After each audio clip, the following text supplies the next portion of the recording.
Hi guys, welcome back to my channel. Today's video will be about another feature on the Škoda Superb, which is called as the hill hold assist.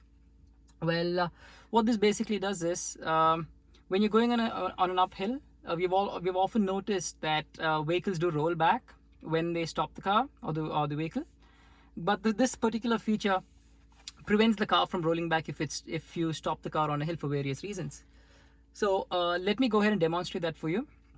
So this is very simple. It's pre-activated on the car. You don't have to enable anything as such.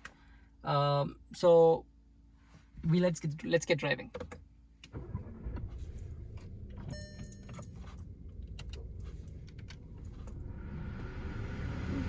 Right. So we're just driving on the hill. This road is has a slight incline to it. So now we decide to stop the car.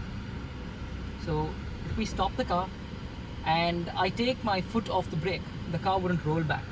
In fact, the car would lurch forward for about 3 to 4 seconds before it starts rolling back, so that gives me extra time to move the car forward. So I'll show you how the car would roll back if I do not accelerate.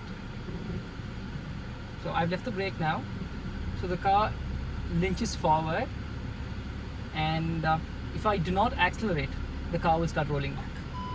So that's about the hill hold assist, guys. Thanks for watching. Do subscribe to my channel. Thank you.